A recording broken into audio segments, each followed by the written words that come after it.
Shalom everybody and welcome to the Rivka journey. My name is Rabbi Shapira and I'm sure hope you have enjoyed this series just as much as I'm enjoying teaching you beyond the book to how we are to walk with Rivka or with Eliezer together. What does it look like and what do we have to do?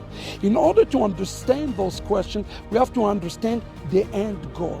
The end goal found in Jeremiah chapter 31 verse 1. God says, look, I have a family and I want to unify this family. And this family is called Israel. And the way God defined Israel is those who are part of the physical branch and those who are grafted in to the Jewish people. So God's ultimate calling for each and every one of us is to be part of the rectification. The question is how we are being rectified. And this is important to understand. There are two different rectifications that absolutely must take place in this journey. Itzhak have to be rectified, represent the Jewish people, the natural branch, and also Rivka, the nations have to be rectified. Yaakov and Esau both have something missing from them and they need each other. Although they are opponents to one another and they are adversaries to one another, Judaism and Christianity are adversarial one another.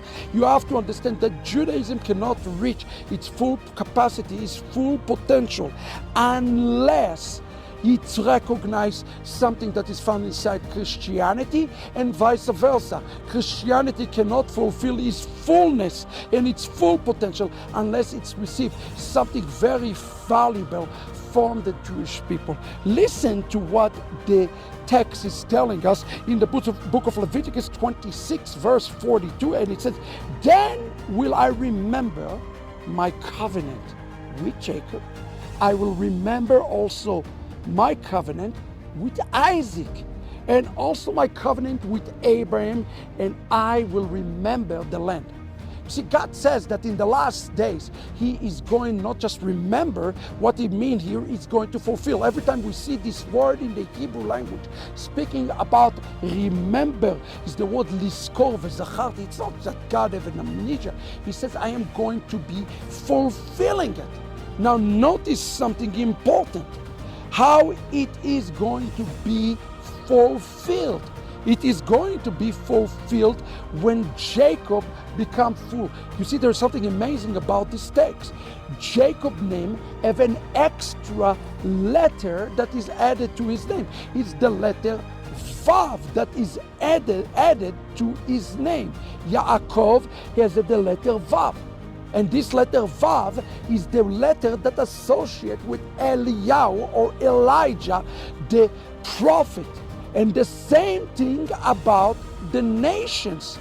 Esau's name can be spelled Esau with a yod and Esau without a yod. When Esau become full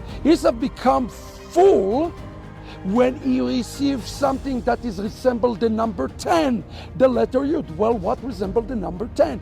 The thing that resembled the number 10, beloved, is the 10 commandments. Both parties need something from one another.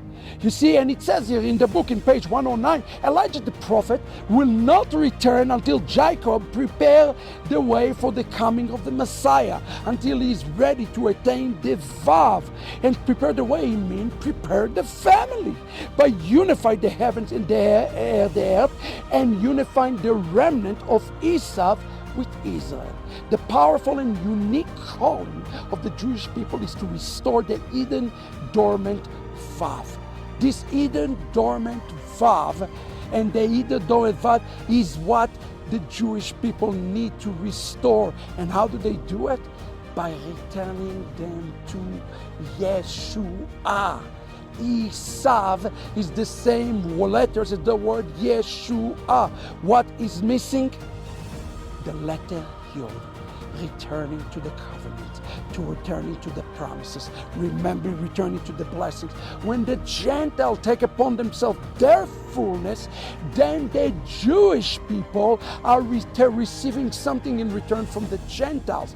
And then both groups can and will walk in their fullness. Listen to what I wrote at the bottom of page 109.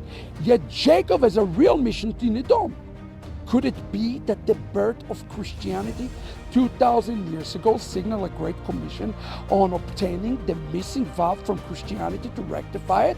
The final stage of redemption and the Messiah coming will occur when Jacob fulfilled his calling to obtain what the prophet Isaiah told us, the treasure out of darkness.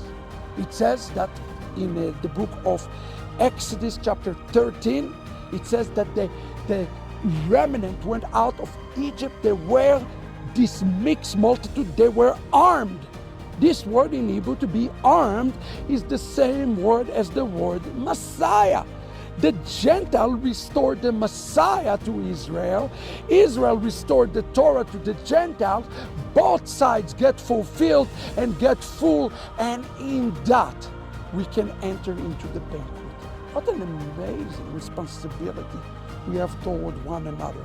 We as Messianic Jews must take you out of the house of Rivka in order for you to fulfill your destiny, while we as Jews reap the benefit from your exodus. It's not a win or a lose. We all win together or lose together. So let us focus today on each other's fullness. And for us Jews, we should rejoice when you come out. And for you Gentiles, you should rejoice when we recognize the full and authentic Yeshua. Not the one that is found in Christianity, the one who walked and lived according to Torah 2,000 years ago. Time to take the journey. Friends, read the book, spread the word, leave your comments. We have responsibility to bear each other's burdens, as it says in Galatians, and walk with one another. Shalom.